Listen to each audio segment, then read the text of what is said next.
klaseng karne ba ang hinahanap mo? Alam mo na, yung malambot, malasa, tsaka bihira lang makita. Yung may dugo pa. Kailanman ay hindi ako sasama sa mga aswang. Ayokong pumatay ng mga inosenteng tao. Gusto ko lang mamuhay ng normal at payapa. May anino akong nakita. Pataas. Pero ang mga mata niya, pula. Para siyang nakalutang sa ere.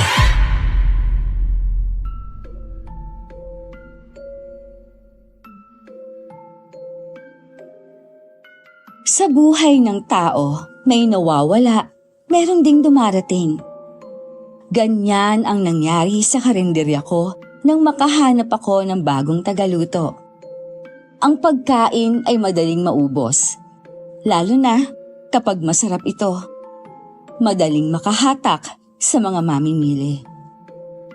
Minsan, naisip ko kung sa galing ba ng tagaluto yon o maswerte lang talaga ang negosyo ko. Lalo na at nag-iisa lang ang karenderya sa lugar namin. Kaya lang sa tingin ko, maswerte ang pagdating ng bagong tagaluto ko. Para mas lubos ninyong maunawaan ang aking kwento, ako si Tessa at ito ang aking kwento.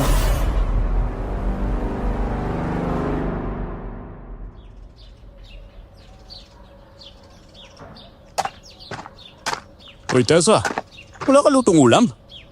Nako, Manggiko, wala eh. Nagkasakit kasi si Manang Maria, kaya ayun, umuwi na sa kanila. Maghahanap pa ako ng tagaluto kapalit niya. Grabe, di ka ba marunong magluto? Ikaw to may-ari ng karinderya niyo eh. Dapat marunong ka magluto, kita mo. At nagkakasakit ang mga tagaluto mo. Di ikaw din ang mahihirapan. Kung sa bagay, tama ho kayo. Kung sana ay namana ko ang galing ng mga magulang ko sa pagluluto di sana, hindi na sana ako nahihirapan pa ng ganito. Mang Nico, baka naman po may mairekomenda kang tao na marunong magluto. Sabihan mo naman po ako. Tessa, kung ako sa'yo, magpaskil ka na lang sa labas ng tindahan mo ng karatolang may sulat na wanted tagaluto. Malay mo naman, may magawi dito at gusto mag-apply. Ang hanip ng ideya mo, Mang Nico Salamat mo ha. Magpapaskil na ho ako ngayon mismo. Wala yun. Suki mo ako saka, sayang naman kung isasara mo tong karinderya mo. Ang dami pa naman bumibili dito. Lalo na yung mga malalayo mga kainan dito. Hayaan nyo, Mang Nico. Kapag nakahanap ako ng bagong tagaluto dito sa karinderya ko, magpapaturo ho talaga akong magluto para hindi na ako mahirapan. Asahan ko yan, Tessa. Matitikman na rin namin ang luto mo. Ikaw po ang unang makakaalam at makakatikim ng luto ko kapag marunong na ako. O siya, maghahanap na muna ako ng makakainan at mamamasada pa ako Mag-ingat ho kayo ha. O ikaw rin, Iha ha. Sana nga makahanap ka ng bago mong tagaluto. Magdilang anghel ho sana kayo, Mang Nico.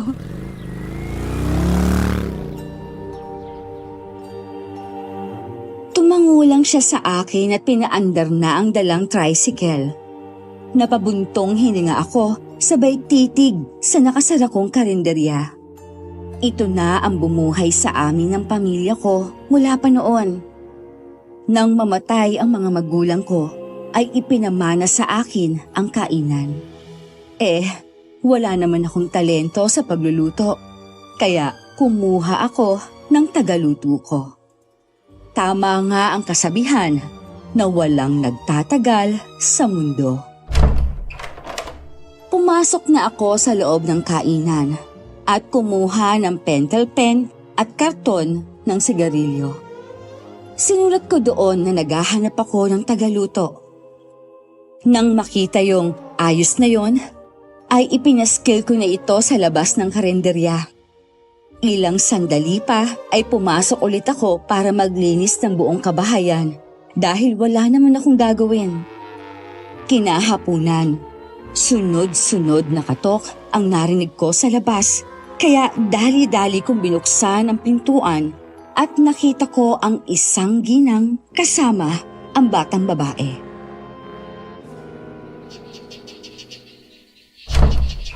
Magandang hapon sa inyo. May kailangan ba kayo? Gusto ko ho sanang itanong kung totoo po ba yung nakapaskil rito na naghahanap kayo ng tagaluto. Ah, opo, totoo po yan. Hay nako, maraming salamat naman po, Diyos ko. Ay, sa wakas may nag-a-apply na. Sige po, pasok po kayo dito sa loob. Tanggap na po ba ang nanay ko? Kung magaling talagang magluto ang nanay mo, syempre, tanggap na siya agad. Pumasok ang mag-ina sa loob ng karinderya. Medyo may kadiliman sa loob dahil sa kurtinang nakatakip sa bintana. Amoy sunog na sinaing ang naamoy ko, kaya agad akong nagpunta sa kusina para patayin ang kalan. Bumalik ako sa sala at pinaupo ang dalawa. Maupo po kayo. Ako nga po pala si Tessa, ang may-ari po nitong kainan. Abay, masaya akong makilala ka, ma'am. Ako naman si Vina at ito naman ang anak kong si Sarah. Galing kami sa malayong baryo at napadpad kami dito. Nakita ko ang pinaskil mong karatula sa labas kaya nagbabaka sakali akong matanggap bilang tagaluto mo. Ay nako, ang swerte ko talaga. Malilibre ko bukas ng isang kainan si Mang Nico dahil sa ideya niya. Tanggap na ho kayo, Aling Vina. Ate, bakit po ang dilim dito? May nakatira bang aswang sa kusina nyo? Ho? Naku, wala po Walang aswang po dito. Sigurado ho kayo? Baka naman may nakatagong malaking palayok sa likod na may laman loob ng tao? Sarah? Ano ka ba, Sarah? Wala akong ganyang luto dito, oy. Hindi nga ako marunong magluto At saka, nakakatakot naman yung sinasabi mo. Tama na yan, anak. Hindi lahat ng lugar may aswang. Paano po kung may multo? May naririnig ho ba kayong kumakalos ko sa likod tuwing gabi, Ate Tessa?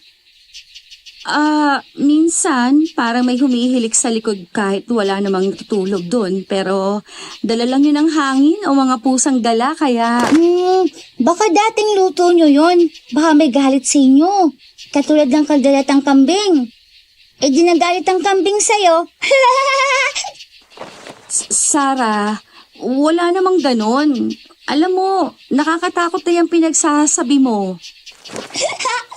Nagbibiro lang po ako, ate. Sarah, tumigil ka na. Naku, pasensya ka na ha. Masyado lang talaga madaldal ang anak ko at kung ano-ano ang sinasabi. Naku, ayos lang. Nakakaaliw rin naman siya kahit kinikilabutan ako.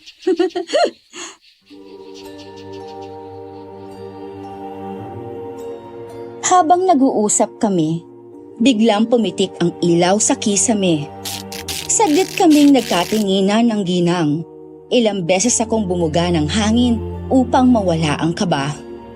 Sinulyapan ko ang lumang kalan at naglagay ng bagong kahoy sa lumang pugon. Sa gilid ng aking mata, napansin ko si Sarah na nakasilip sa loob ng malaking palayok. Biglang kumalabog ang takip ng kaldero. Ay, ano yan? Pasensya na ho, natabig ko lang. Pero sigurado ho ba talaga kayong walang aswang dito? Wala nga po, Sarah. Hay nako. Nakakatakot talaga yung mga pinagsasasabi mo. Grabe, tungkol pa sa aswang Ang dali nyo palang matakot, ate. Dapat hindi ka matatakutin Alam mo, para kang matanda kung magsalita. Sige na, at dun ka muna sa nanay mo. Aayusin ko lang dito saglit. Sige, ate. Iwanan na kita dyan, ha? Pakinggan mo dapat ang paligid mo. Baka makarinig ka ng kakaiba.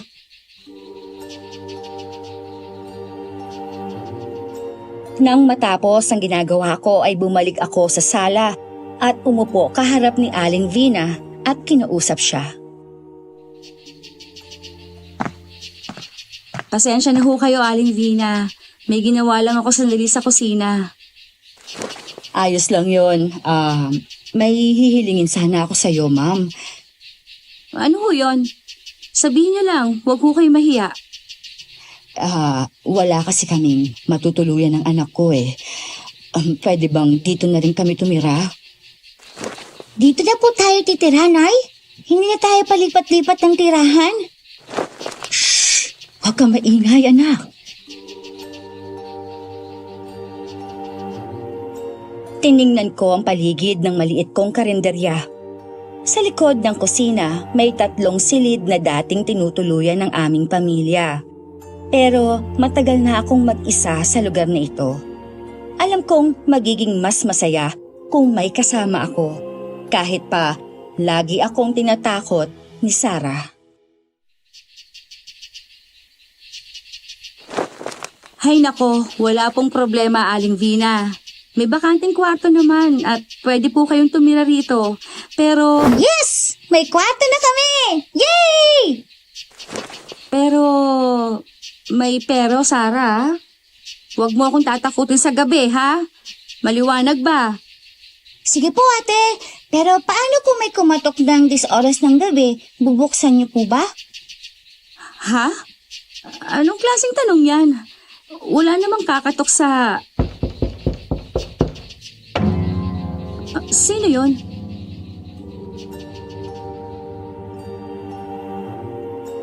Napapitlag kaming 3 nang may kumatok mula sa labas. Nanginginig na tinungo ko ang pinto. Nagulat pa ako nang makita ko si Mang Nico.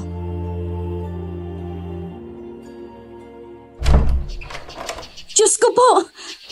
Oh, Tessa, bakit ka sumisigaw dyan? May nangyari ba? Mang Nico! Kayo po pala. Ha? Wala naman po. Akala ko kasi multo kayo eh. Multo? Kailan pa ako naging multo? Nako, pasensya na ho. Nagulat lang talaga ako. Si Sarah kasi tinatakot ako. Sarah, may nakuha ka ng tagaluto?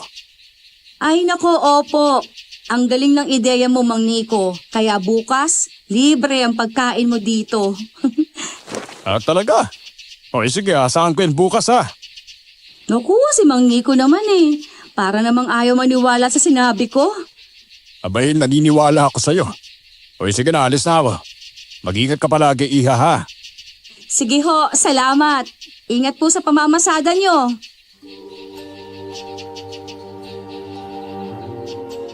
Pumasok ulit ako sa loob ng kainan. Tiningnan ko si Aling Vina at si Sarah. Tanging malaking plastic na kulay green lang ang dala nila. Mukhang kaunti lang ang gamit ng mag-ina. Aling Vina, samahan ko na ho kayo sa magiging silid ninyo. Pagpasensyahan nyo na at maalikabok ang magiging kwarto nyo. Matagal ho kasing walang gumagamit nun kaya hindi na nalilinisan. Kung pwede sana kayo na lang po maglinis. Tsaka kung may kailangan pa kayo, sabihin nyo lang sa akin. May mga damit din ng nanay ko. Ibibigay ko na yun sa inyo. Yung mga damit kong hindi na nagkasya, ibibigay ko na lang kay Sarah. Hindi ko alam kung paano ka pasasalamatan sa kabutihan mo, Tessa. Kayo ang swerte sa buhay ko. Akala ko nga magsasara na itong karinderya ko dahil wala akong tagaluto eh. Pero dahil dumating kayo, pagbubukas na ulit ang kainan ko. Ate Tessa, baka naman pinamumugaran na ng masamang elemento yung silid na ipagagamit mo sa amin, ha? Diyos ko namang bata ka! Manahimik ka na lang, pwede ba? Hayaan nyo na ho siya, Aling Vina. O siya, maiwan ko na ho kayo. Maayusin ko na lang ang mga gulay sa kusina para bukas lulutuin na lang. Yung mga damit, Ate Tessa, baka makalimutan niyo po. Ihahatid ko mamaya.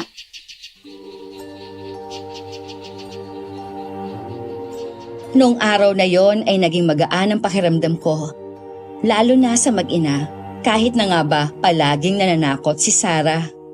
Hinayaan ko na lang siya. 3:00 pa lang ng madaling araw ay gising na kami para maghanda ng lulutuin namin sa araw na yon.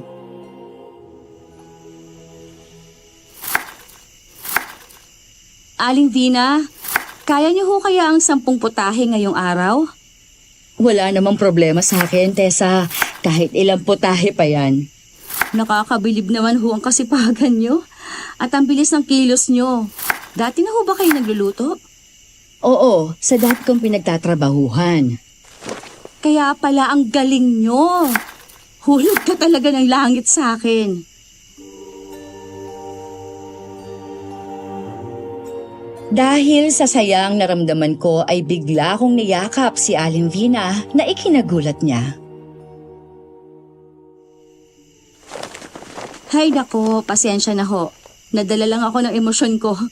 Huwag sana kayo magalit at maglayas, Aling Vina ha. Nako, maawa ho kayo sa akin.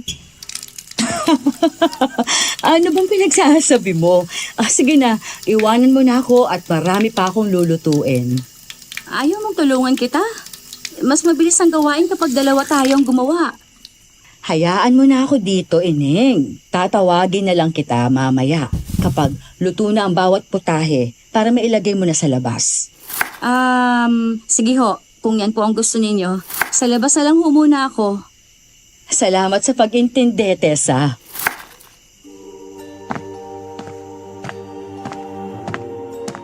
Naguguluhan man ay hindi na ako nagprotesta pa.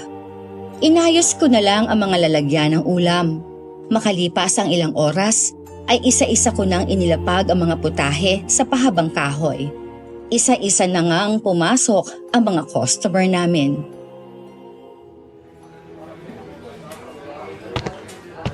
Uy, Tessa. Ang bango nga ng mga inihahin ninyong putahe ngayon ah. Siguradong masarap to. Pili na ho kayo, Mang Nico. Libre ko ho. Kahit anong ulam ang gusto nyo, libre. Aba naman, Iha. Abay, hindi ko tatanggihan yan. Walang problema, Mang Nico.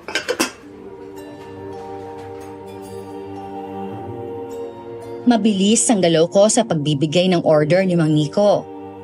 Pagkatapos kong maibigay sa kanya ang order niya, ay ang ibang customer naman ang inasikaso ko. Ang haba ng pila sa karinderya namin.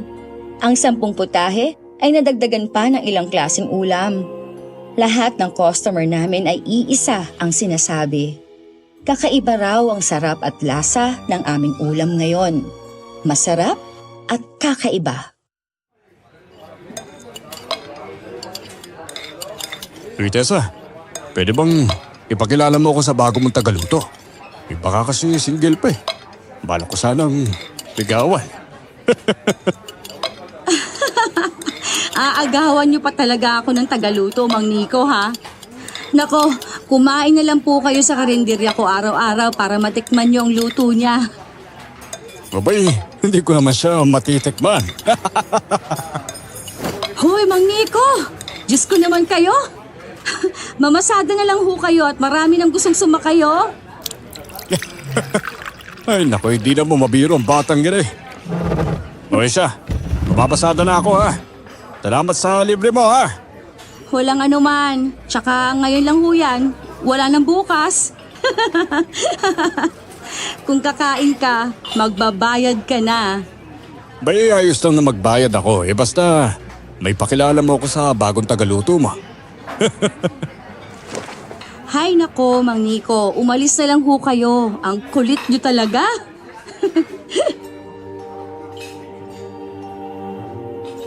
Noong araw na yon ay naubos ang paninda namin.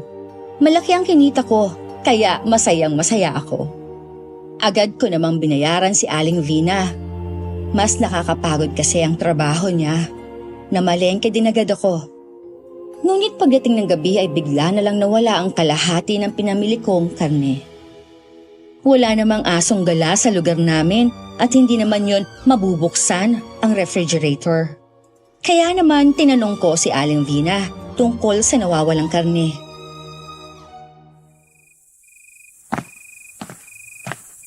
Aling Vina, nakita niyo po ba yung kalahati ng pinamili kong karne? Ang dami kong binili kanina pero biglang nawala. Aba, hindi ko alam, Ineng. Baka naman may pumasok na malaking aso dito kanina. Pero sarado naman po ang pinto't bintana natin eh. Tsaka, ang dami namang nawala. hindi naman siguro kakayanin ng aso o kahit ng pusa yun, di po ba? Baka naman nailagay mo sa ibang lalagyan o baka may ibang kumuha. Sa panahon ngayon, maraming mapagsamantala. Hindi po kaya may nakapasok na tao sa bahay natin? Pero wala namang bakas ng persahan pagpasok eh. Ay, paano kaya nangyari yun? Sigurado akong nailagay ko ang karne dito sa loob ng ref. Iha, baka pagod ka lang, kaya hindi mo na maalala kung saan mo na itabi. Minsan, ganyan talaga kapag maraming iniisip. Magpahinga ka na lang muna. Pero Aling Vina, hindi lang po basta isang klase ng karne ang nawala. Halos limasin na ang manok, kambing at baka. Baka naman may kakaibang hayop sa paligid natin na mahilig sa hilaw na karne.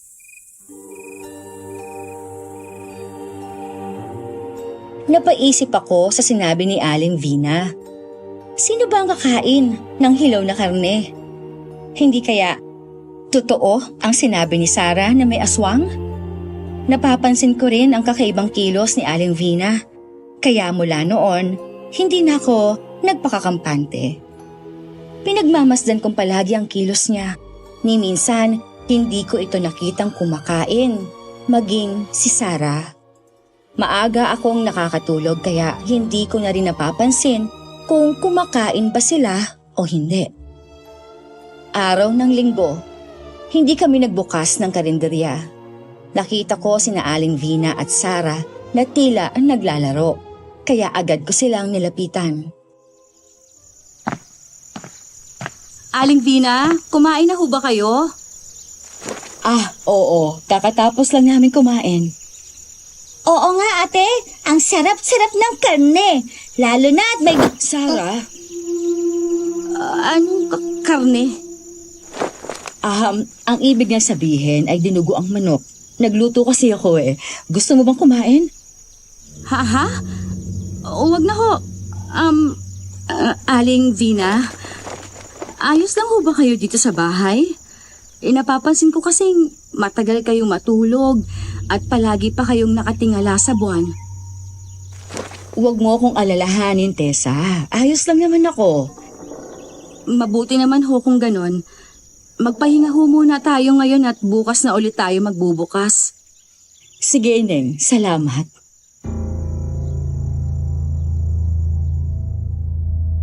Tiningnan ko si Sarah na nakangiti sa akin. Nakita kong may parang tuyong dugo sa gilid ng kanyang labi. Bigla akong binundol ng kaba. Samot-saring imahe ang pumapasok sa isipan ko. Kaya hanggang sa pagsapit ng gabi ay hindi ako makatulog. Nakarinig ako ng ingay sa may kusina kaya agad akong bumangon at tiningnan kung may tao ron. Kinakabahan akong sumilip mula sa gilid ng pinto. Mahinang liwanag lang mula sa buwan ang nagbibigay liwanag sa madilim na kusina. Doon ko nakita sina Aling Vina at Sarah nakayuko. May nginangat-ngat na kung anong hilaw na karne. May tumutulo pang dugo sa bibig ni Sarah.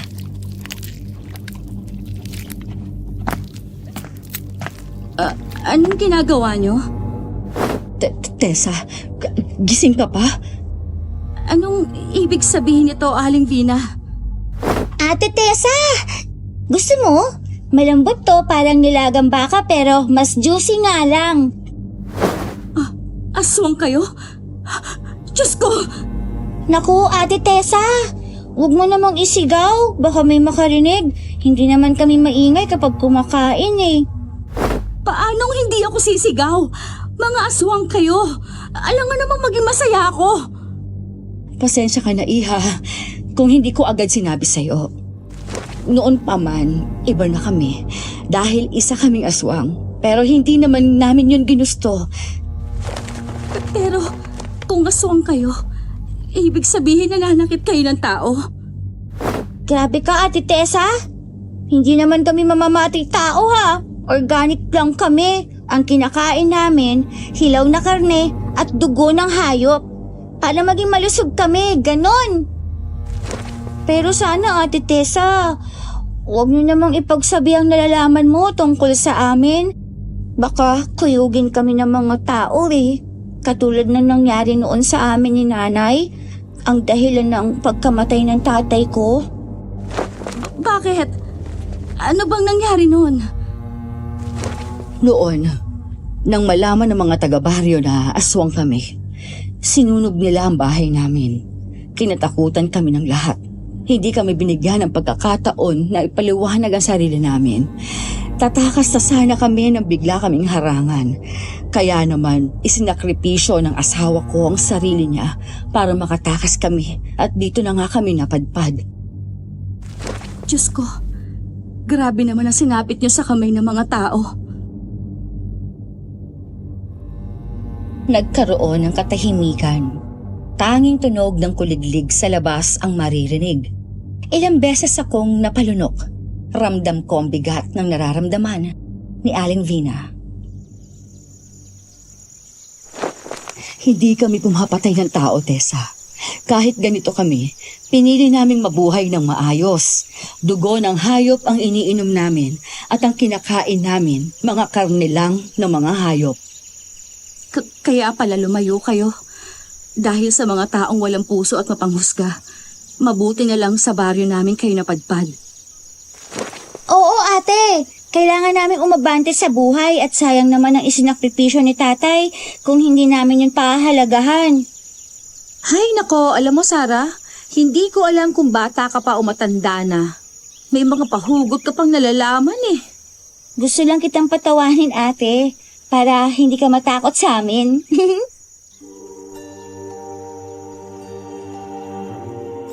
Hindi ko napigilang mapaatras, pero ramdam ko sa aking puso na totoong sinasabi ng mag-ina. Hindi sila masama. Hindi sila tulad ng kinatatakutan kong mga aswang. Muli akong tumingin kay Aling Vina, tapos kay Sarah, na bagamat may dugo sa labi, nakangiti pa rin sa akin. Sa kabila ng takot, may kung anong kirot sa puso ko. Ang hirap mabuhay ng may tinatagong sikreto at kinatatakutan ng lahat. Hindi ko alam kung anong mararamdaman ko, pero hindi ko ipagsasabi ang sikreto ninyo. Aba, mabait ka talaga ate Tessa. Pero teka, gusto mo ba talagang subukan tong karne? Hindi naman ito tao eh, promise. Anak, tigilan mo yan. Sa'yo na lang yan, Sarah. Hindi naman ako aswang para kumain ng hilaw na karne. Iha, humihingi ako ng dispensa sa ginawa namin ng anak ko. Ang pagnanakaw ng karne sa ref mo. Hayaan nyo na. Ang sahod mo ay ibibili ko na lang ng karne para sa inyo. Gusto nyo ba? Ate, baka pwedeng bilhan mo rin kami ng dugo ng hayop, ate. Ew! Yan ang hindi ko gagawin.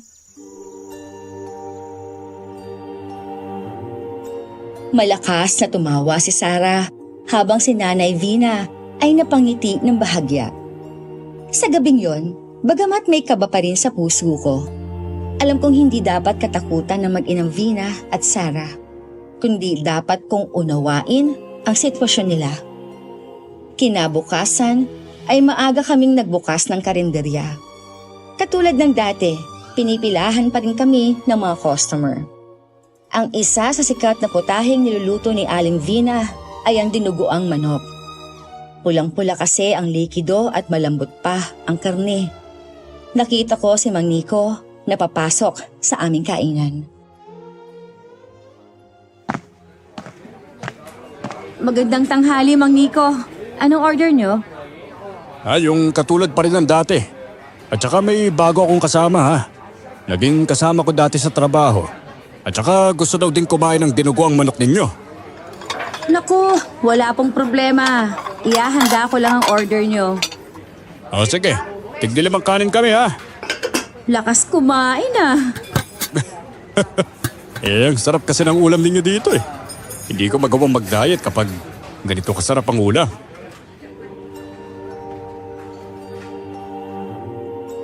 Naglakad na nga si Mang Nico kasama ang gwapong lalaki sa bakanteng upuan. Malapit sa akin ang kanilang pwesto. Mabilis kong inihanda ang kanilang order at dinala yon sa kanilang mesa. Busy man ako, pero ang tenga ko nasa usapan ni na Mang Nico at ng kasama niya.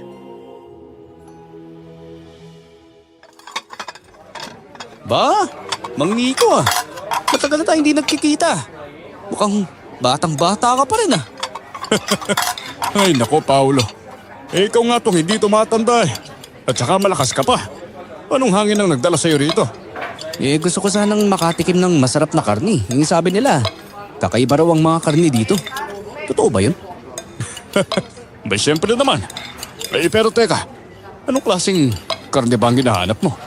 Marami akong alam dito. Alam mo na, yung malambot, malasa, tsaka bihira lang makita. Yung may dugo pa. Ano karne kaya ang pinag-uusapan nila? Baka ba o kaya kambing? Ay, siyempre, ano pa ba? Di yung paborito nating kainin. Lalo na't buhay pa ito kapag kakatayin. Hindi kaya karne ng tao ang gusto nila? Oy, Tessa, huwag kang kabahan ha. Hindi kami kumakain ng karne ng tao, no?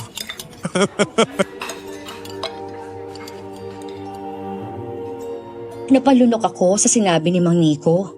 Hindi ko maipaliwanag pero may bumabagabag sa akin. Para bang may hindi dapat akong marinig o baka naman may hindi dapat akong maintindihan? Sinipat ko si Paulo. Ang paraan ng kanyang pagsasalita, ang kumpiyansa sa bawat kibot ng kanyang labi. Masasabi kong guwapo siya. Dumaan ang ilang minuto. Nagpatuloy ang usapan nila Paulo at Mang Nico. Tila may lihim silang pinag-uusapan dahil biglang humina ang boses nila at hindi ko na maintindihan pa ang sinasabi nila. Ako naman ay patuloy nang nakikiramdam. Naghihintay kung may kakaibang matutuklasan sa dalawa. Ngunit natapos na silang kumain ay wala na akong narinig sa kanila. Hanggang sa muli na naman silang nagsalita. Pabulong pero naririnig ko. Alam mo bang, hindi lang basta kwento ang mga nawawalang tao sa baryo. Alam ko, Paulo. Pero hindi tayo dapat nagsasalita ng ganito dito. Baka may makarinig sa atin eh. Uy, bakit naman? Natatakot ka bang may makarinig? Hindi. Hindi ako natatakot para sa sarili ko. Mas natatakot ako sa kung ano ang maaari nilang gawin sa atin eh.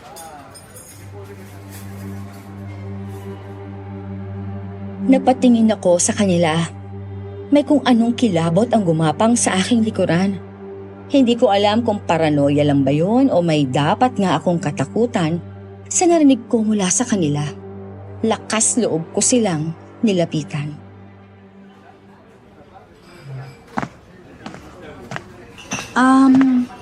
Ano ba yung pinag-uusapan niyo, Mang Nico? Tsaka baka gusto mong ipakilala ako sa poging kasama mo. Hoy! Gusto mo ba tong kaibigan ko, Tessa? Huwag kang mag-alala.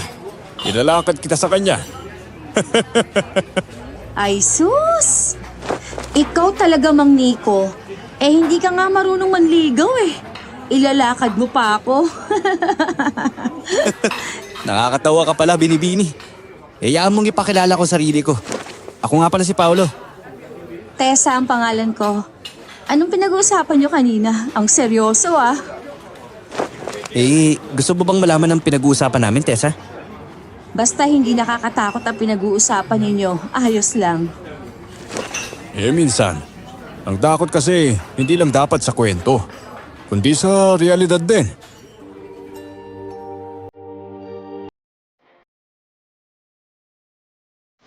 Huwag mong pagkatiwalaan si Paulo, Tessa. Ho? Bakit naman po? Isa rin siyang tulad ko. At nararamdaman kong maghahasik siya ng lagim dito sa baryo natin. Anong ibig ninyong sabihin, Aling Vina? Alam mo na ang sagot, Tessa. Hindi lang kami ni Sarah ang gumagalang aswang dito sa baryo. Pero bakit siya nandito? Anong kailangan niya? Tsaka, Paano mo nalaman na aswang nga sila? Siguro may masama siyang binabalak at hindi ko hahayaang gumawa siya ng krimen dito sa baryo. Ang aswang ay laging naaamoy ang kapwa niya aswang. Si Mang Nico ba ay isang aswang? Hindi ako sigurado. Hindi ko naaamoy ang aswang sa kanya. Aling Vina, ano kung gagawin natin? Baka atakihin nila tayo at kainin ako ng buhay. Huminahon ka, Tessa. Alam kong nag-aalala ka pero huwag kang kabahan. Kasama mo kami ni Sarah. Poprotektahan ka namin kahit na ano ang mangyari. Tumango ako kay Aling Vina. Pero tumayo ang mga balahibo ko sa isiping kakainin ako ng aswang at matutulad sa mga naging biktima nila. Kung isa ring aswang si Paulo, siya kaya ang pumapatay ng tao dito sa baryo? O may iba pang aswang ang pumapatay? Isang gabi, hindi ako makatulog kaya naman lumabas ako ng aking kwarto at nagpunta sa kusina para uminom ng tubig. Nang marinig ko ang boses ni Aling Vina. Lumapit ako sa may pinto at nakinig sa usapan.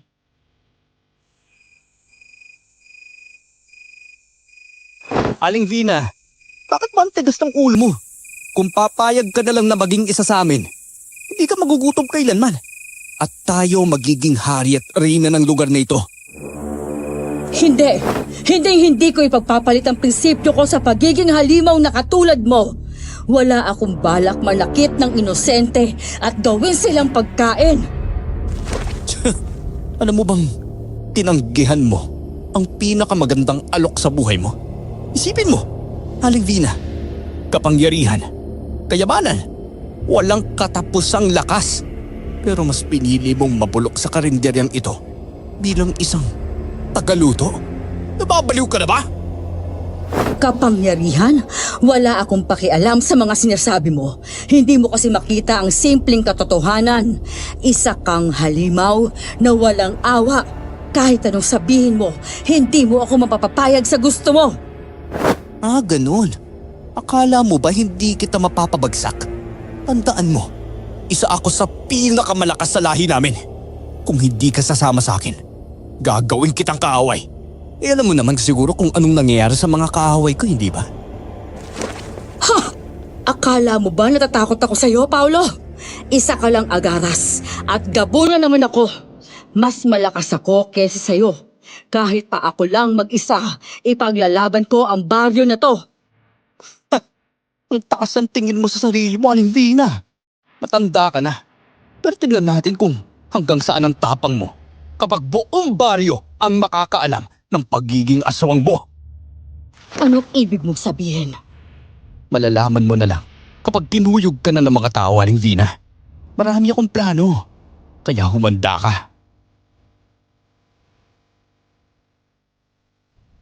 Napasinghap ako. Halos hindi ako makahinga sa kaba. Totoo nga ang aking hinala.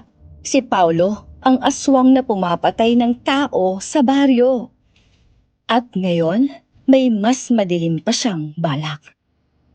Gagamitin niya si Aling Vina bilang panangga upang maituro sa kanya ang mga krimen gagawin nito.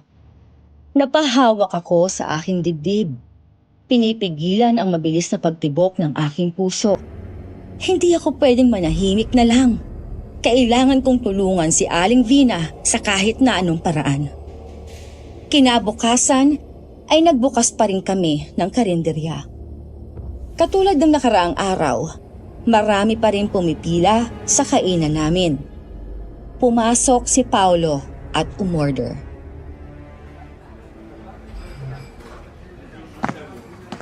Pa-order nga ng dinuguang manok. Tapos atay tsaka itlog. 5 kanin din. Hintayin mo na lang ang order mo. Sandali lang to. Tessa, Ano? kung may nalalaman ka man, mas mabuti pang manahimik ka na lang. Baka gusto mong unahin kita. Nabitawan ko ang hawak kong mangkok. Gumawa yun ng ingay. Lumakas ang kabog ng puso ko. Nanginginig ang aking buong katawan. Hindi ko nga namalayan na nakaalis na pala si Paulo sa tabi ko. Kinagabihan, gising pa kami ni Aling Vina. Naghihiwa pa kami ng mga gulay para bukas. Isang maliit na ilaw lang ang nagbibigay liwanag sa paligid. Lumabas si Aling Vina para tingnan kung may naiwan pang gamit sa labas. Nagulat ako nang malakas siyang sumigaw kaya dali-dali ko siyang sinundan sa labas. Diyos ko! Ano to? Bakit may bangkay dito? Aling Vina, ano nangyari? Ano yan? Diyos ko! Tessa, kilala mo ba siya? Oho, kilala kong lalaking yan. Siya si Mang Rodel, isang mekaniko. Kilala ko rin ang pamilya niya. Sinong gumawa nito sa kanya? Si Paulo. Wala nang ibang gagawa nito kundi siya. Alam kong gusto niya akong sumama sa kanya, kaya gumagawa siya ng paraan para sirain ang pangalan ko. Hayop siya. Pero bakit niya iniwan ang bangkay dito? Bitag niya yan sa akin. Gusto niyang mapagbintangan ako ng mga tao na akong aswang na pumapatay ng mga taga-baryo. Pero hindi ako papayag na mapagbintangan ng kasalanang hindi ko naman ginawa. Hindi dapat ito makita ng iba. Kailangan nating ilibing ang bangkay at ipaalam sa pamilya niya ang nangyari. Sasabihin kong kinain siya ng aswang at inilibing na lang natin siya dahil sa amoy. Tama ka. Mas mabuting yan nga ang gawin natin. Tayo na at kailangan natin magmadali. Agad naming kinuha ang bangkay at inilibing ito sa isang liblib na lugar. Matapos ang lahat, agad kong tinawagan ang pamilya ni Mang Rodel upang ipaalam ang nangyari. Ipinagdasal namin ang kaluluwa ng lalaki. Kinabukasan, binuksan namin ang karinderya. Katulad ng dati ay marami pa ring taong pumipila para kumain o bumili ng ulam. Pumasok si Paulo. Seryoso ang kanyang mukha at galit na nakatingin sa akin. Nilapitan ako ni Aling Vina.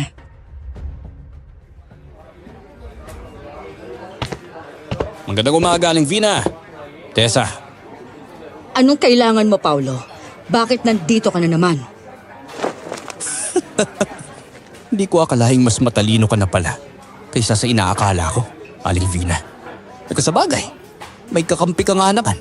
Kaya pala matapang ka. Pero hindi pa tayo tapos. Sasama ka rin sa lahi namin. Anong pinagsasabi mo, Paulo? Hindi sasama si Aling Vina sa'yo. Huwag na kayong magmaang-maangan pa. Alam ko namang alam ninyo ang ibig ko sabihin. Paulo, umalis ka na. Hindi ka na welcome sa karinderyang ito. Ano? Hindi na ako welcome? Ngayon pa lang, mag-isip-isip ka na, Aling Vina. Baka nakakalimutan mo. May maaari pa akong gawin sa anak mo. Huwag mong idamay sa kasamaan mo ang anak ko, Paulo. Ayaw mong maniwala? Hintayin mo na lang, Aling Vina. Tignan natin kung kaya mo pa akong pigilan sa gagawin ko.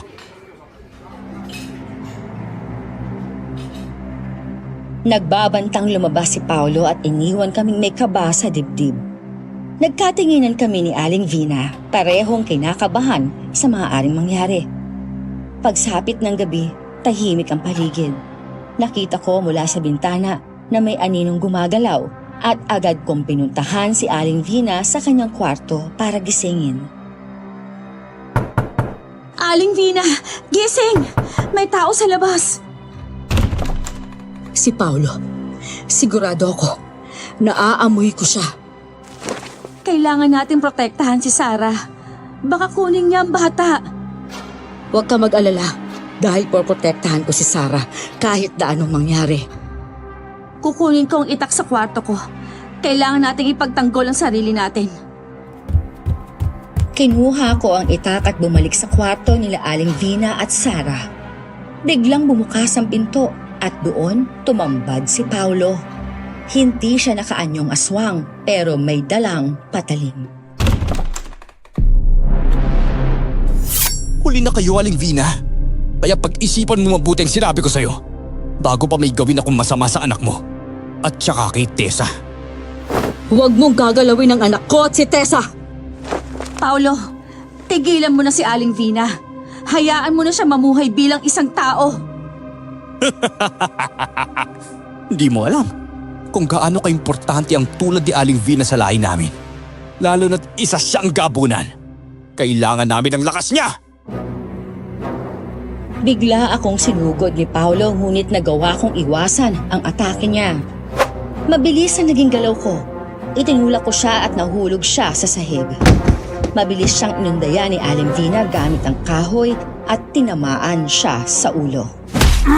Gumewang siya pero nakatayo pa rin siya.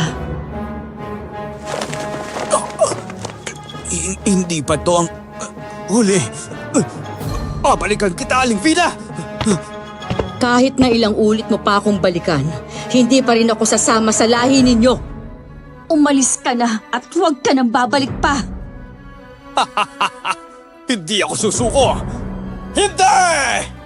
Eh di huwag kang sumuko. Pakialam ba namin? Pipigilan at pipigilan ka pa rin namin. Hindi kami mapapagod na labanan ng kasamaan mo. Paika-ikang lumabas si Paolo sa kwarto ni Aling Vina. Hinayaan namin siya. Mabuti na lang talaga, hindi nagising si Sarah. Makalipas ang ilang araw ay naging tahimik ang buhay namin. Hindi na nagpakita si Paolo kaya medyo nakahinga ako ng maluwag. Ngunit kinagabihan ay nagising ako dahil sa sigaw ni Aling Vina. Nasa kalagitnaan ng gabi at may kalayuan ang mga kabahayanan sa aming bahay. Lumabas ako at nakita ko ang naglalagablab na apoy sa labas ng bahay. Sa likod pa mismo ng karinderya ko, lakad-takbo ang ginawa ko para makarating doon. Sa gitna ng ingay at sunog, hawak-hawak ni Paolo si Sarah habang nakapalibot ang iba pang agaras sa kanila. Nanginginig si Nanay Vina, naaawang nakatingin sa anak. Aling Vina, ang tigas naman kasi ng ulo mo eh. Ilang beses na kitang inalok ng buhay na mas maganda kaysa sa buhay mo ngayon. Makipagsanib puwersa ka na sa aming mga agaras. Magiging malakas na magkakampi ang gabunan at agaras. Ano? Palagay mo? Kahit kailan, hindi ako sasama sa mga halimaw na kagaya mo. Mas gugustuhin ko pang mamatay kami magkasama ng anak ko kaysa mapasama sa lahi ninyo, Paolo. Yak! Ang pangit nyo kaya. Saka ang baho mo, Paolo. Ang may bulok na bagong ka. Ayop kang bata ka! Ang talinong dila mo! Wala kang mod! Ano? Kahagatin mo ko? Sige, subukan mo lang. Hindi pa ako naliligo kanina. Amoy pawis pa ako. Tapos, baka mahawa ka ng kuto ko. Tignan lang natin kung makatawa ka pa. Pagkatapos ito! Aray! Aray ko! Ano ka ba? Bitiwan mo ako! Ang bakla mo, Paolo! Pumapagod ka sa isang bata! Bakla! Bakla! Bakla ka, ble! Oh, ano ka ngayon, Paolo? Napahiya ka sa isang bata, ano? Hindi ko papatulan ng batang to, no? Uling pagkakataon mo na to, Aling Vina. Sumama ka sa amin o papanoorin mong pahirapan namin ang anak mo. Mamili ka na sa dalawa. Huwag niyong idamay ang anak ko dito. Nagmamakaawa ako sa inyo. Kahit na lumuhod pa ako sa harapan ninyo, ibalik niyo lang ang anak ko. Ha! Hindi namin kailangan na luhuran mo kami. Ang kailangan ko ay ang pagpapasakop mo sa aming lahi. Takot na takot ako noong mga panahong yun. Naaawa at nag-aalala rin ako kay Aling Vina. Lalo na kay Sarah.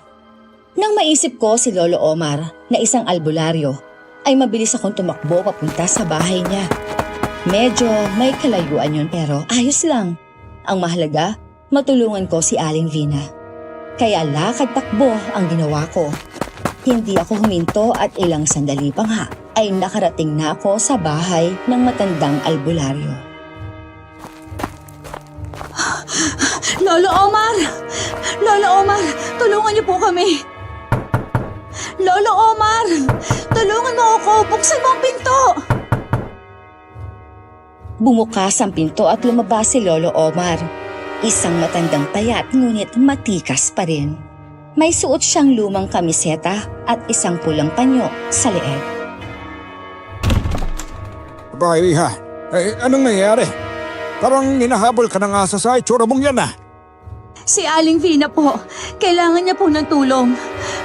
Ang anak niya, pilit na kinukuha ng aswang. Gusto nilang isama si Aling Vina para maging masamang aswang. Kaya pala nararamdaman ko ang presensya ng aswang. Nasa malapit lang pala sila. Bilisan niyo ho, Lolo Omar. Kailangan nila ng tulong mo. Huminga ng malalim si Lolo Omar at pumasok sandali sa bahay bago lumabas ulit. May dala siyang maliit na bote ng langis at isang lumang baston. Mabilis kaming naglakad pabalik sa bahay namin. Habol na habol ko ang aking paghinga dahil sa lakad-takbong ginawa ko. Samantalang si Lolo Omar ay tila hindi man lang napapagod kahit pa matanda na. Pagkarating namin sa bahay, nakita naming nakaluhod si Aling Vina sa harapan ni Paulo. Nakikiusap siyang pakawalan ang kanyang anak. Paulo, tama na. Ibalik mo na sa akin si Sarah. Huwag mong idamay ang bata. Hindi! Hindi mo siya makukuha kung hindi ka sasama sa akin. Aswang ka, hindi ka tao. Kaya sumama ka sa akin. Maghasik tayo ng lagim at walang makakatalo sa ating mga aswang. Lolo, anong gagawin natin? Tessa, hawakan mo itong bote ng langis. Kapag sinabi kong ipatak mo agad. Huwag kang magdadalawang isip, naintindihan mo? Opo, Lolo. Gagawin ko ang lahat para matulungan si Aling Vina at mailigtas si Sarah. Eto na, lalapitan ko si Vina para basbasan siya. Nilapitan nga ni Lolo Omar si Aling Vina at binasbasan ito gamit ng mahiwagang langis. Hindi ito gumalaw hanggang sa natapos ang pagbabasbas ng albularyo. Wala kayong magagawa! Marami kaming aswang. Kaya wala kayong laban sa amin! Paulo, hindi mo naiintindihan. Gusto ko lang na magbagong buhay. Marami pa namang aswang ang pwede ninyong isama. Hindi ba? Huwag ako! Nananalantay sa dugo mo ang dugo ng pinunong gabunan. Kaya kailangan ka namin. Mas malakas ka kaysa sa ibang gabunan. Kahit patayin mo pa ako, hindi ako sasama sa'yo. Hindi ako sasanib sa kasamaan ninyo. Eh kung ayaw mong sumama, pipilitin na lang kita. Ano? Gusto mo bang ipakita ko sa'yo kung paano ko saktan ang anak mo? Aray! Nanay! Tulungan mo po ako! Nay! Diyos ko! Anak! Sarah! Lolo, ano pang hinihintay natin? Tulungan na natin sila. Huwag ka maingay, Tessa. Gumagawa ako ng paraan. Kailangan ko lang ng tamang pagkakataon. Tama na, Satsat! Papatayin ko ang batang to kapag hindi ka pa nagdesisyon. Wag, Paulo! Huwag mong gawin yan! Maawa ka! Nay! Nay! Ngayon na, Tessa! Agad kong pinataka ng langis ang paligid. Hindi ako napansin ni Paulo sa ginawa ko. Habang si Lolo Omar ay inangat ang lumang baston at bumigkas ng panalangin. Napangiwi si Paulo nang maramdaman niyang uminit ang hangin sa paligid niya. Nagsimula siyang manginig habang pinipilit niyang magbagong anyo mula sa pagiging tao, naging aswang siya. Ngunit bumalik ulit siya sa pagiging tao dahil sa langis. Samantala, si Aling Vina ay lumapit sa anak niyang si Sarah at mahigpit itong niyakap. Nanginginig ang bata sa takot. Pero nang makita niyang nasa tabi niya ang ina, unti-unting bumalik ang kanyang tapang. Anong ginagawa niyo? Hindi ka makalapit kay Vina dahil sa basbas na inilagay ko sa kanya. Kaya hindi mo na siya kayang hawakan, Paulo. Walang kwenta yung basbas mo. Isa kang matandang makaluma. Pero epektibo, no? Para kang nababad sa mainit na sikat ng araw nang wala sa oras.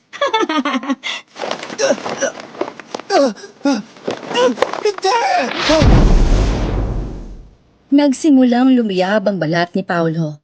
Pilit niyang nilalabanan ang init pero hindi niya kaya ang sagradong basbas ni Lolo Omar. Napasigaw siya habang ang kanyang balat ay unti-unti nang naging abo. Kasabay niyang nawala sa kadiliman ang iba pang mga aswang na kasama niya. Wala nang natira kundi usok at abo sa lupa. Si Aling Vina naman ay napaluhod sa harap ni Lolo Omar habang hawak-hawak ang kanyang anak.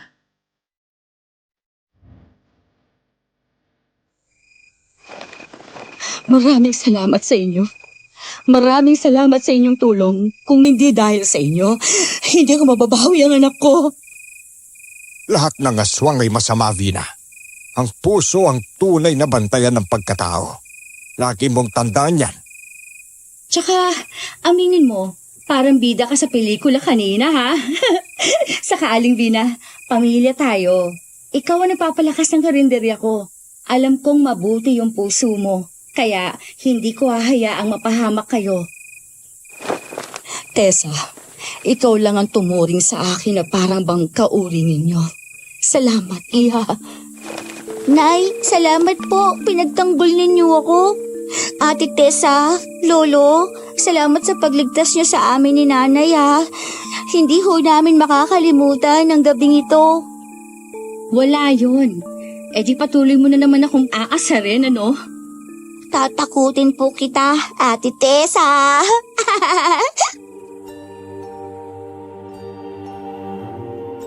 Nagtawanan kaming lahat habang unti-unting sumisikat ang araw. Isang bagong simula ang naghihintay para sa amin. Sana nga lang ay wala ng ibang aswang pang magtatangka sa buhay ng mag-ina. Paggising namin kinabukasan, ay kinausap namin ni Aling Vina si Lolo Omar para maprotektahan laban sa aswang ang aming karinderya.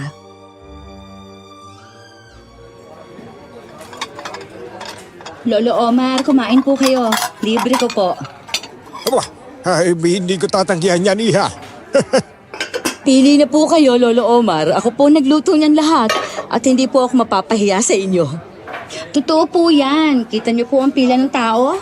Paunahan sila sa pagbili ng ulam. Nagkakaubusan ho kasi. Abay, napakaswerte ko pala. O Esa, baka may adobo kayong manok dyan. Kaldereta at saka munggo. Yun ang akin. Ay mga bestseller pa talaga ang pinili mo, Lo, ha? Aba, siyempre. Nagpapabili ako sa upo ko ng ulam dito sa inyo eh. Ay sus, kinabahan pa naman ako sa inyo, Lo. Akala ko hindi mo pa natitikman ang luto ko. Paano ba naman? Aba, sikat na sikat tong karinderya ni Tessa. Dahil daw masarap itong magluto. Dahil sa sarap ng mga lutong ulam. Pero wala bang laman ng tao ang mga putahe ninyo, ha? Naku, wala holo. Hindi po ako kumakain ng karne ng tao. Malinis po lahat ng putaheng niluto ko. Nagbibiro lang naman ako. O Esa, bigyan niyo rin ako ng 3 kanin, ha? Maghanap po kayo ng bakante upuan. Ako na maghahatid ng order nyo. Self-service itong karinderya ko pero dahil ikaw ang kakain, Lo, pagsisilbihan ka namin. Abay, tumaba tuloy ang puso ko dahil sa sinabi mo, Iha.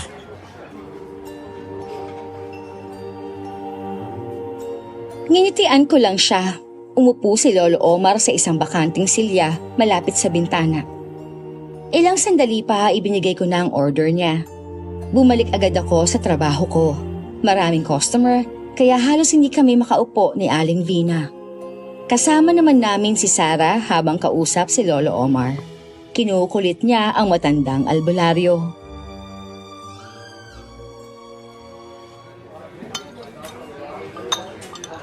Lolo, totoo bang kaya mong magtaboy ng aswang? Paano mo po ginagawa yun? May sekreto po ba kayong binipigkas katulad ng abracadabra? O may espesyal na langis pampapahid para mahati ang katawan? Aba, Iha, hindi lang abracadabra at langis ang ginamit ko, ha? Kailangan din ng tapang tsaka tamang kombinasyon ng dasal at halaman. Abay, hindi mo ba alam? Ang aswang, takot yan sa bawang, tsaka asin. at sa mga taong mas tsismosa pa sa kanila. Aba, diligtas kami ni Tessa. Wala nang lalapit na aswang dito sa karinderya namin. Kasi mas chismosa pa kaming dalawa sa kanila. Oo nga. Pero teka, Lolo Omar, paano kung hindi takot sa chismis ang aswang? Ay, anong gagawin mo? Pwede, papakitaan ko lang basta nakakatakot. Ang presyo ng bilihin ngayon. Kahit aswang, tatakbo sa mahal ng bigas eh. Ay, Lolo, baka naman joke lang yan ha. Tsaka, matatakot pala ako sa inyo kasi isa akong aswang. May nakalaban ka ba bukod sa aswang na nakalaban mo nung iniligtas mo ko, Lolo? Babasbasan na lang kita para hindi ka na matakot sa langis. At saka, bukod doon may mga nakalaban din akong mas malakas na aswang. Abay minsan nga may nakita akong kakaibang anino sa puno ng mangga. Alam mong aswang pag malagkit ang tingin at parang gusto kang kagatin. Ano po ang ginawa ninyo, Lolo? Di tinanong ko muna kung may utang siya sa akin. Pero naglaho siya bigla. Kaya sigurado kung aswang yon. Baka naman nahihiya lang magbayad, Lolo. Mas delikado pala yung may utang kesa sa aswang.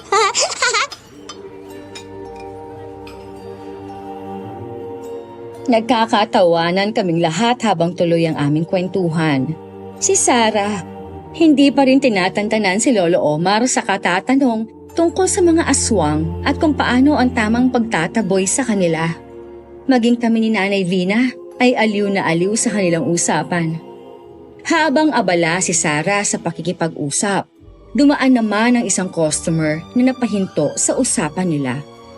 Isang matandang lalaki na tila pamilyar kay Lolo Omar. Napatingin ito sa kanya at napailing at sinabing ang matandang albularyo pa rin ang hari ng kwentong barbero.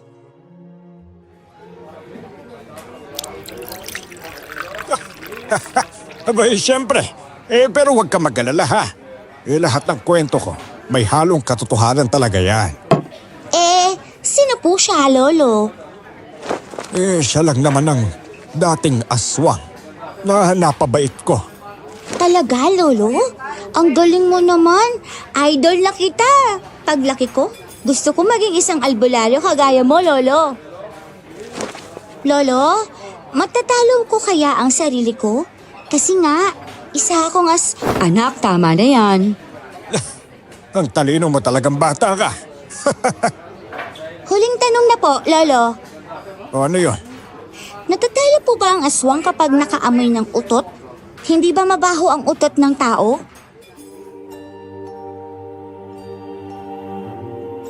Hindi na nakasagot pa si Lolo Omar dahil hindi niya napigilan ng tumawa.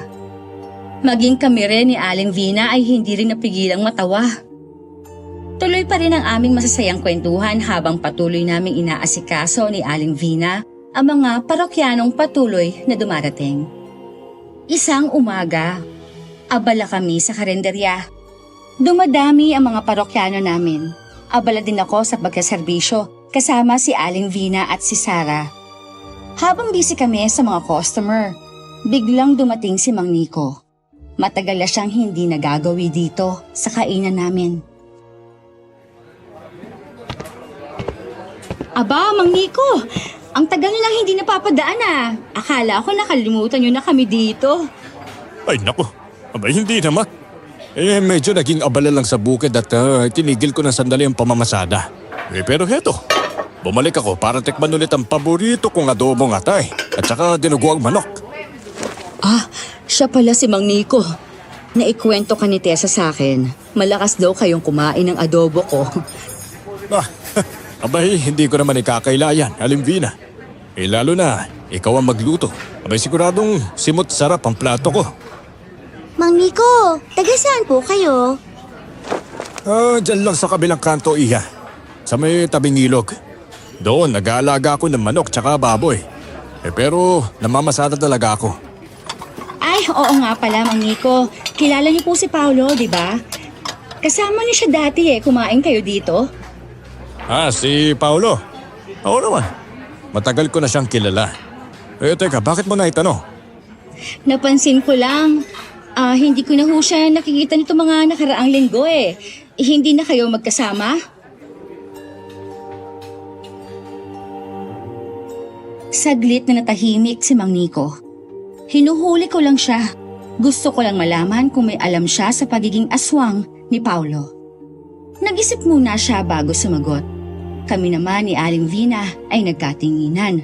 Tila napansin din ang pag-aalinlangan niya. Maya-maya ay napakamot siya sa ulo. Tumikim siya bago muling nagsalita.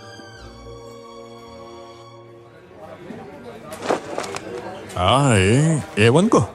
Hindi ko na rin kasi siya nakikita eh. Yung ugali niya kasi, bigla na lang siyang nawawala tapos bigla rin sumusulpot. Aba, parang multo naman yang si Paulo kung gano'n, Nico. Uy, baka naman may sekreto yung si Paulo na hindi natin alam. Di ba? Mali natin. Baka naman aswang siya. Sarah!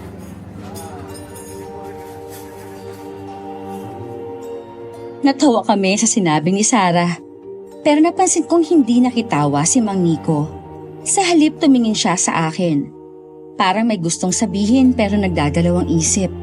May kung anong bumabagabag sa kanya. Kaya sa halip na pilitin siyang magsalita, nginitian ko na lang siya at itinuloy na ang pag-aasikaso sa kanya. Ilang sandali pa, bumalik ang masiglang kwentuhan sa loob ng karinderya. Ngunit sa kabila ng saya, hindi ko maiwasang mapaisip nun. Kung alam kaya ni Mang Nico ang tungkol sa pagiging aswang ni Paulo, baka kalaban din siya.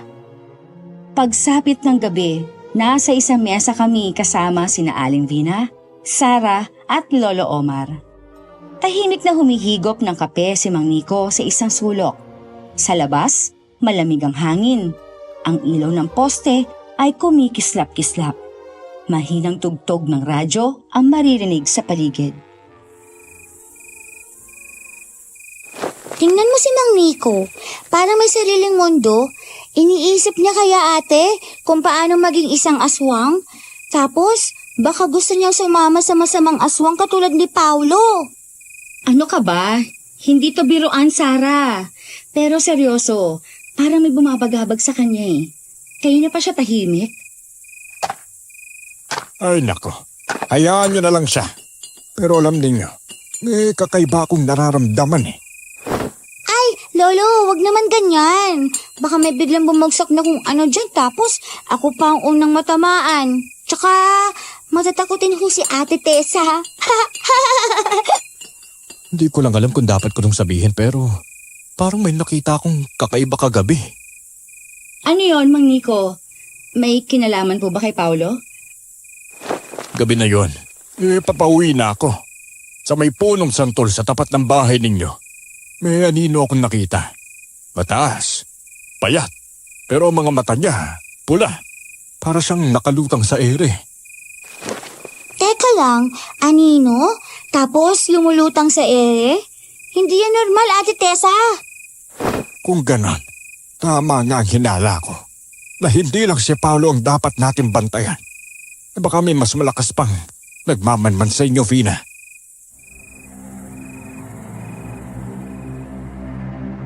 Biglang napaubo si Mang Nico.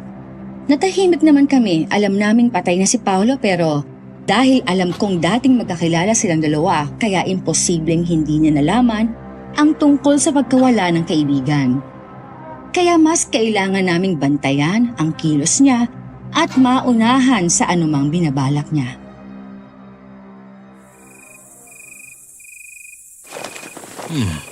Ay siya nga pala, alis na ako. Inabutan na ako ng gabi rito eh. Abay, salamat sa masarap na hapunan ninyo ha. Walang anuman, ingat kayo sa pag-uwi. Salamat. O Vina, Mang Omar, muna na ako sa inyo ha. O siya, hindi ka na namin pipigilan pa at malalim na rin ang gabi. Ay, mag-ingat ka rin, iho. Alam mo naman ang panahon ngayon eh, maraming nagkakalat na mga aswa. Kailangan mong magdoble ingat. Opo, maraming salamat po sa paalala, Mang Omar.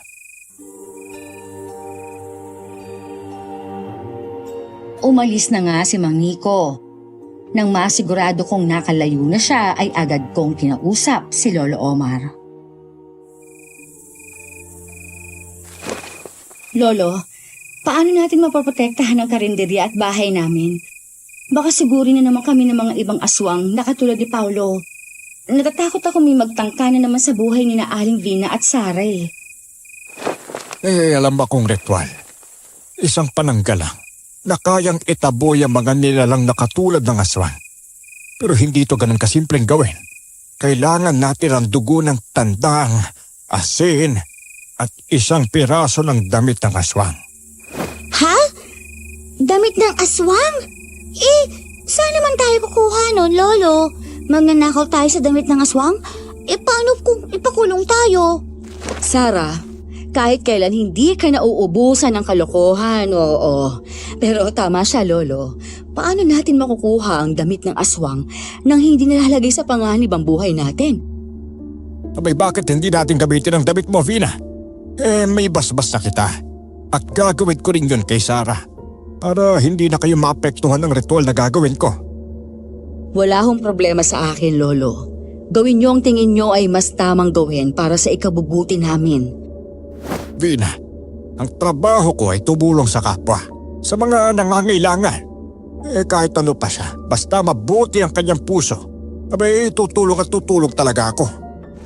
Maraming salamat, Lolo Omar, sa mga naging tulong mo sa amin ng anak ko. Hinding-hindi ho kita makakalimutan. Nagulat ako nang marinig ko ang tahol ng aso, kaya napalingon ako sa labas ng bintana. May anino akong nakita.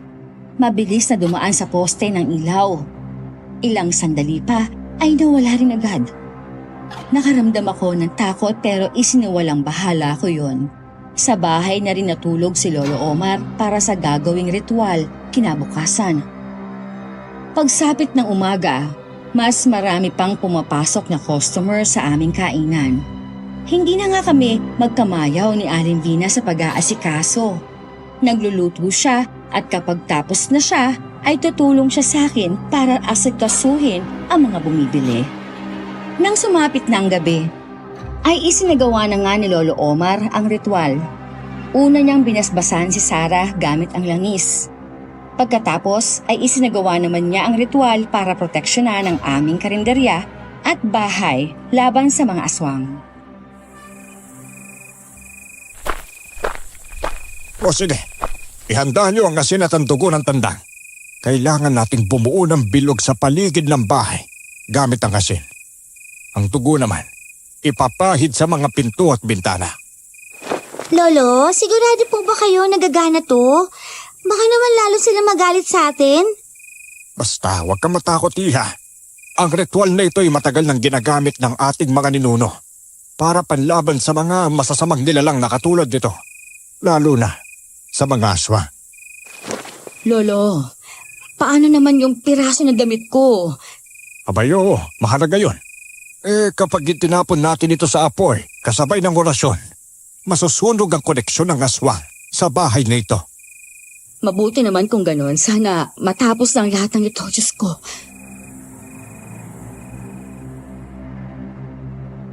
Mabilis na kinuha ni Aling Vina ang tela at iniabot kay Lolo Omar.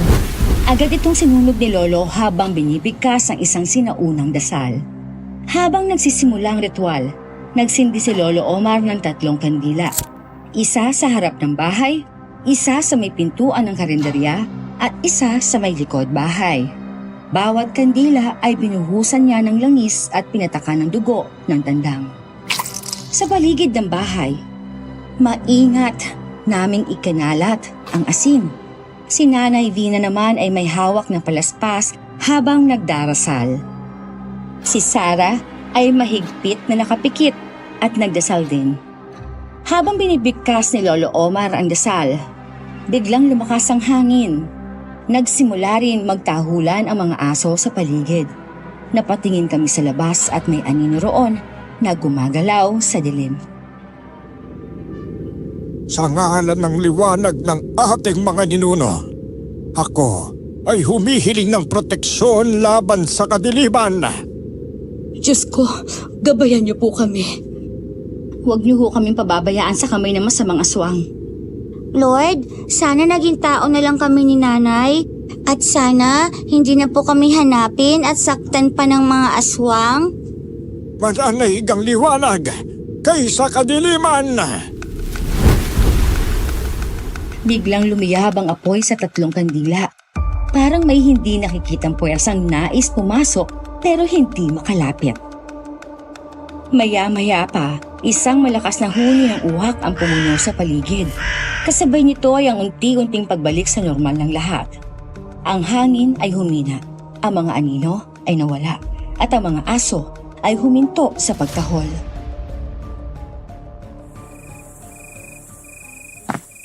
Sa wakas, natapos ko na ang ritual. Protektado na ang karinderya at ang bahay na ito. Walang aswang na makakapasok dito. Kahit pa magpahid sila ng langis para hindi sila maamoy ng ibang aswang.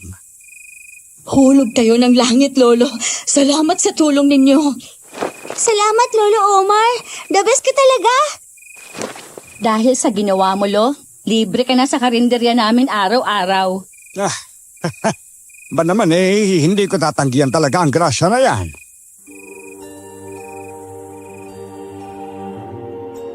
Nagyakap kami sa isa't isa. Natapos na ang orasyon, mapapanatag na rin kami sa wakas. Mula noon, ramdam namin na mas ligtas ang karinderya at ang aming bahay, laban sa mga sasamang aswang.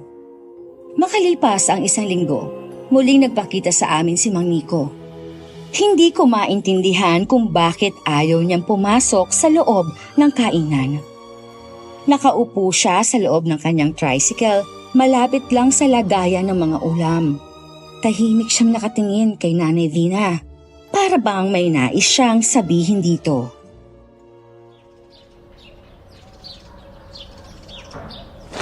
Uy, Tessa, pwede ba akong mag-order ng adobo?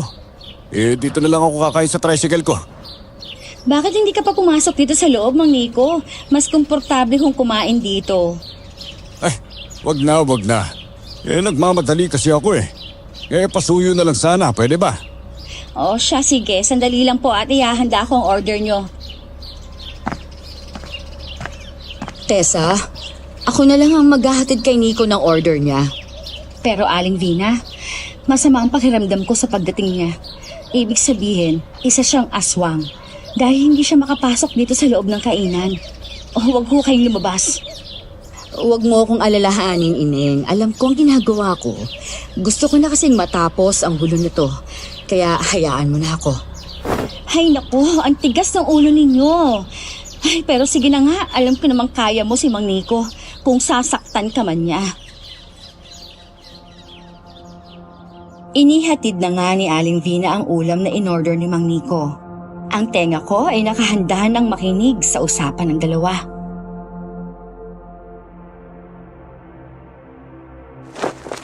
Vina, parang masarap pa rin talaga ang luto mo Kagaya ng dati. Wala ka talagang kupas. Ang galing mo talaga. Salamat, Nico. Bakit hindi ka pumasok sa loob? Ay naku, wag na. May gusto lang naman akong ialok sa'yo. Yun kung gusto mo. Nagkatinginan kami ni Aling Vina. May kakaiba sa tono ni Mang Nico. Bumuntong hiningang ginang bago binalingan ulit ang Ginoo. Anong ibig mong sabihin, Nico? Anong alok yan? Meron kasing isang kaharian na nangangailangan ng isang mahusay na tagaluto. At ikaw ang napili namin para maging tagaluto doon. Ano? Gusto mo ba? Anong klaseng kaharian ang sinasabi mo? At saka wala akong balak na umalis dito sa karinderya ni Tessa. Masaya na ako rito. Ba? Ang bilis mo naman magdesisyon, Vina. Alam kong isa kang aswang. Sa lugar na yon, ang karne ay hindi basta-basta. Lulutuin mo ito sa paraang walang makakaalam kung ano ang karneng nilaluto mo. At tiyak ako na magugustuhan ng lahat. Biglang nanghina si Aling Vina. Alam niyang tinutukoy ni Mang Nico. Karne ng tao ang ibig niyang sabihin. Gusto ko sanang lumabas pero Inilingan ako ni Aling Vina. Hindi ko matatanggap ang alok mo. Kailan ba titigil ang kasamaan ninyo, ha, Nico? Hindi kami titigil sa ginagawa namin, Vina. Ha? Sayang naman. Makala ko'y tatanggapin mo ang alok ko. Tatanungin kita, gusto mo bang maging tahimik na buhay mo? Oo, gusto ko ng tahimik na buhay. Kaya hayaan mo na kaming mamuhay kasamang mga tao. Kung ganon, may aalok ko sa'yo. Ano na namang alok yan? Baka patibong mo lang yan, Nico. Wala akong iniisip na ganyan. Pumunta ka bukas sa may gubat, 8:00 ng gabi. Papipirmahin kita sa isang kasunduan. Anong kasunduan ba yan? Ipaintindi mo nga. Ganito kasi yan. Kasunduan kasi yun na nagsasaad na hindi ka na magiging bahagi pa ng aswang at hindi ka na namin gagambalain pa. Yon ang kailangan ko. Tandaan mo, wag na wag kang magsasama na kahit sino. Maliwanag ba? Sige, pumapayag na ako sa gusto mo. Basta tumupad ka sa kasunduan natin. Maliwanag din ba? Tiningnan ko ang papalayong si Mang Nico. Pumasok naman sa loob ng kainan si Aling Vina. Narinig kong lahat ng usapan nila. Pinaupo ko siya at binigyan ng tubig.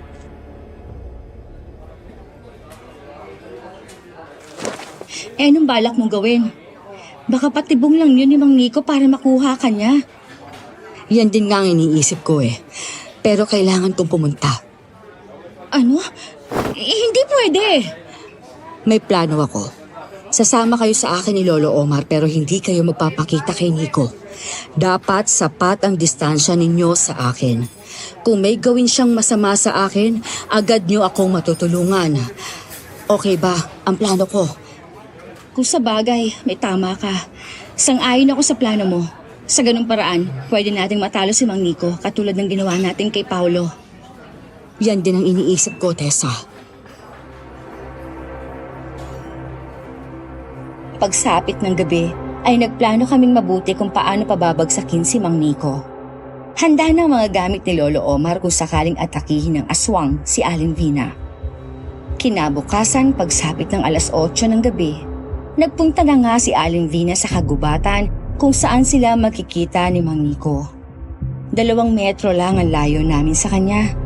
Tahimik ang kagubatan kaya maririnig agad namin siya kapag hihingi siya ng saklolo. Ilang sandali pa ay dumating na nga si Mang Nico. Mag-isa lang siya.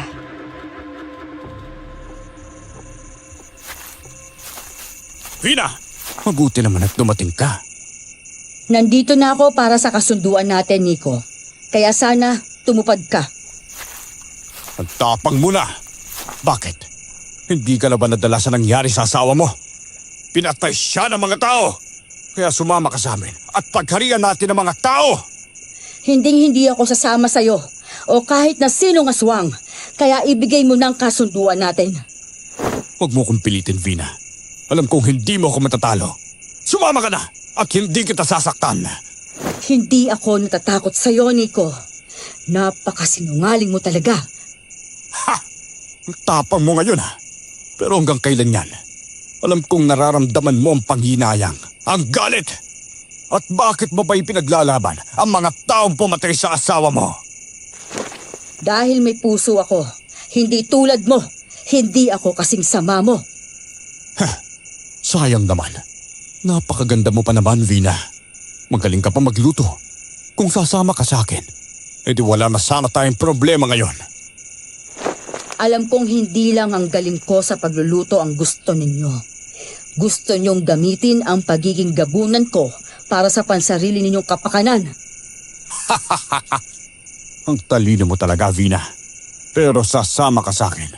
Sa ayaw at sa gusto mo! Handa akong labanan ka.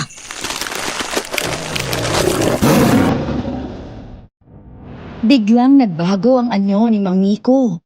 Lumaki ang kanyang katawan, tumigas ang kanyang balat na parang bakal, at lumabas ang mahabang kuko na tila mga patalim. Napaatras si Aling Vina, pero hindi niya pinahalatang takot siya. Sa isang iglap, sumugod si Mang Nico. Mabilis at mabangis, pero agad siyang sinalubong ni Nanay Vina ng bote ng langis na ibinigay ni Lolo Omar. Mabilis niyang binasag ito sa muka ng halimaw. Nagsimulang umusok at umalingasaw ang matapang na amoy ng langis. Napasigaw si Mang Nico. Hawak-hawak ang mukha niyang napuruhan. Nagpupumiglas sa sakit habang si Nanay Vina ay dali-daling umatras. Sa puntong iyon, lumabas na kami mula sa aming pinagtataguan. Hawak ni Lolo Omar ang kanyang lumang sibat na may matulis na dulo. Kasabay naming inihanda ang mga dalang patalim na binindisyonan niya. Ngayon na! Bago pa siya makabawi! Aling Vina, tutulungan ka namin! Hindi namin nahayaang saktan ka ng aswang na yan. Salamat sa inyo. Subukin natin siya! Sumugod kami sa aswang. Si Aling Vina sa kanan, si Lolo Omar sa kaliwa, ako sa gitna. Humaginit ng suntok si nanay, ngunit nasalag ni Mang Nico. Pumihit siya, biguan ngunit matatag pa rin, sabay sinipa ni Lolo Omar. Napaatras ito pero agad bumawi. Hinablot ang braso ni Mang Nico at pinaikot. Umatake ako. Mabilis na tumadyak sa kanyang tadyang. Napangingi siya ngunit hindi natinag. Maririnig ang bawat hampas gawa ng kanilang labanan. Bawat galaw ay mabilis, bawat paghinga ay mabigat.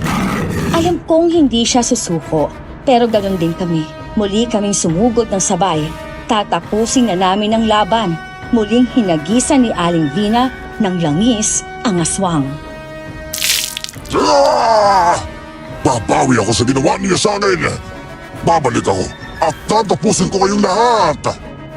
Kahit bumalik ka pa ng ilang beses, lalabanan ka pa rin namin. Hindi mo kami kakayanin. Yun ang akala ninyo.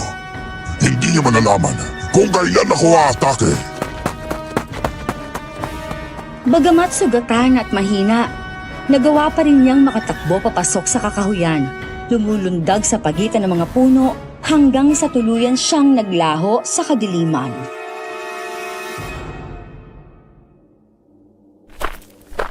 Nay, tapos na.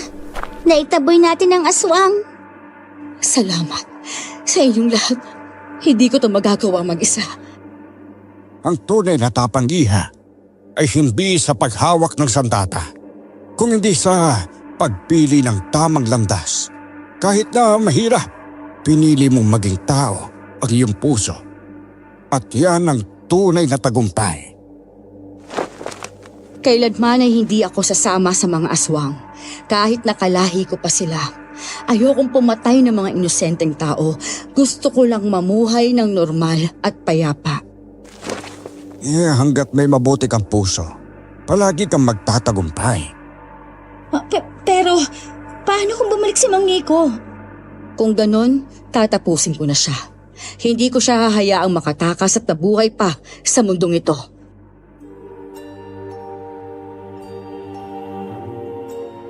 Niyakap ko si Aling Vina.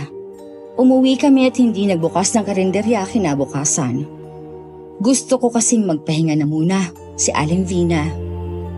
Makalipas ang 2 araw ay kinausap niya ako.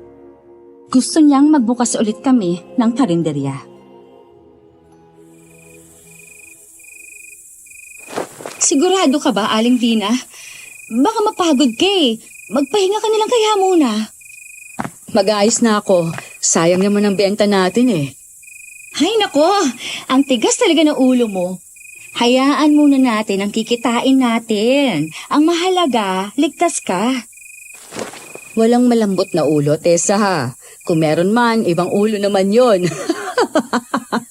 Aling Vina naman! Sige na, matulog ka na. Ako nang bahala dito sa kusina.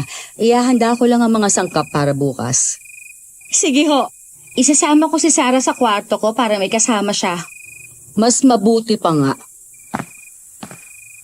Teka lang sandali. Samahan ka na lang namin ni Sarah dito. Maglalatag na lang ako ng banyag sa sala. Ano ka ba? Ayos lang ako. Hindi mo na kailangan gawin yan. Hindi pwede, Aling Vina. Kailangan sama-sama tayo, okay? Hay nako, ang kulit-kulit mo talaga. O siya, dalhin mo dito si Sarah.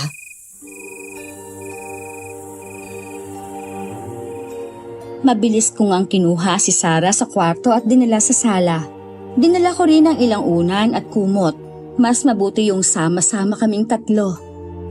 Habang nag-aayos si Nanay Vina ng mga lulutuin para sa pagbubukas ng karinderya bukas, isang malakas na katok ang umalingaw-ngaw sa labas ng bahay namin.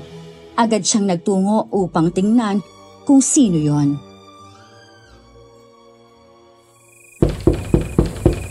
Sino yan? Aba, gabing-gabi na. Aling Vina, huwag mo agad buksan. Baka may nangangailangan ng tulong. Pero Aling Vina, baka mamaya kung ano na yan. Ayos lang ako. Sumunod ako kay Aling Vina. Binuksan niya ang pinto at tumambad si Mang Nico sa harapan namin. Sa isang iglab, bigla nitong hinila si Aling Vina papalabas ng bahay. Anong ginagawa mo rito, Nico? Hindi ba at sinabi kong hindi ako sasama sa isang katulad mo? Hindi ako susuko, Vina. Ngayon, wala kang proteksyon. Dahil wala ka sa loob ng bahay. Kayang-kaya kitang kunin! Eh di subukan mo, kung kaya mo. Sinubukan ni Nanay Vina na lumaban, pero napakalakas ni Mang Nico. Hinawakan siya nito sa balikat at itinulak dahilan para mapasubsob siya sa lupa. Mabilis na nagbagong anyo si Mang Nico at naging isang mabangis na aswang. Mabuti na lang at nahugot niya mula sa kanyang bulsa ang kanyang pangontra, ang langis na may sinaunang dasal. Akala mo siguro madali mo akong matatalo, ano? Hetong sa'yo! Mabilis na isinaboy ni Aling Vina kay Mang Nico ang langis at bigla na paatras ang lalaki na halatang nasaktan. Sa puntong iyon, lumabas ako para tulungan si Aling Vina habang hawak ang isang buntot ng pagi na sekretong ibinigay sa akin ni Lolo Omar. Aling Vina! Tutulungan kita! Wala pa kang kapigil sa akin! Kailangan na namin ng gabunan yan! Hayop kang halimaw ka! Kung ayaw mong lumayas, papatayin ka namin! Ako? Mapapatay ninyo? Hindi niyo ako kakayanin. Mas malakas na ako ngayon! Tama ng satsat mo! Lumaban ka na! Mabilis kong inundayan ng hampas gamit ang buntot ng pagi si Mang Nico. Napasigaw siya sa sakit. Nagpupumigla siya pero mas lalong lumakas ang hampas ko sa kanya. Habang si Aling Vina nakatayo sa likuran ko. Hindi ito pwede mangyari! Ano ngayon? Ha, Nico? Hindi mo na ako magagambala pa. Hetong sa'yo! Wag! Ah! Muli kong hinampas si Mang Nico sa kanyang likuran. Nagliyab ang katawan ng aswang. Napaatras ito habang unti-unting naglalaho ang kanyang anyo. Isang malakas na sigaw ang pumailan lang sa hangin bago siya tuluyang naglaho at naging abo na lang. Wala na siya, Aling Vina. Sana hindi na bumalik ang mga katulad ni Mang Nico at Paulo. Sana nga. Gusto ko lang ng tahimik na buhay kasama ang anak ko. Aling Vina, baka umalis kayo at iwan niyo ako. Huwag niyo kong gagawin yon, ha? Paano na ang karinderya natin? Natin? Tagaluto mo lang ako, Tessa. Tsaka huwag kang mag-alala dahil hindi ako aalis bilang tagaluto mo. Hanggat kailangan mo ko, hindi kami aalis sa tabi mo. Pangako yan. Siguraduhin niyo talaga, Aling Vina, ha? Kasi tayong dalawa na ang may-ari ng karinderya simula ngayon. Talaga? Pero Nakakahiya naman. Walang nakakahiya, Nay Vina. O, di ba? Tatawagin na kitang Nanay Vina simula ngayon. Tara, balikan na natin si Sarah sa loob. Baka magising ang makulit na batang yun. Maaga kaming nagising kinabukasan at agad nagbukas ng karinderya. Kahit medyo pagod pa mula sa nangyari kagabi, ganado si Nanay Vina sa pagluluto habang ako naman ang nakatoka sa pagseserbisyo sa mga parokyano. Sa loob ng karinderya, maagang dagsa ang mga suki.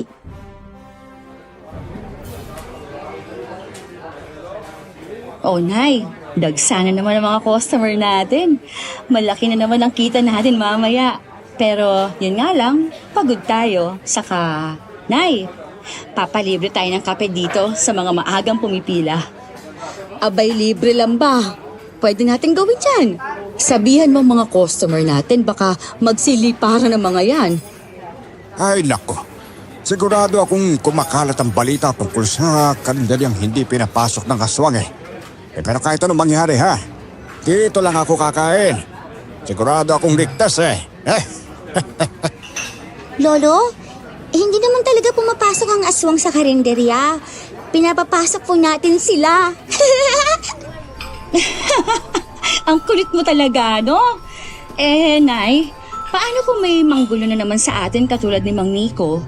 Abay, papakainin ko na lang siya ng adobo, imbis na kumain ng laman ng tao. Masarap ang luto ko, kahit aswang, matutukso. Kaya nga, gustong gusto akong kunin ang gagong Nico na yon. Dahil masarap akong magluto. Aba kung ganyan kasarap ang luto mo, baka pati tiyanak tsaka kapre maging suki na rin dito. Nako, Nay! Isama mo na sa menu ang dinuguang aswang para sigurado silang hindi na babalik.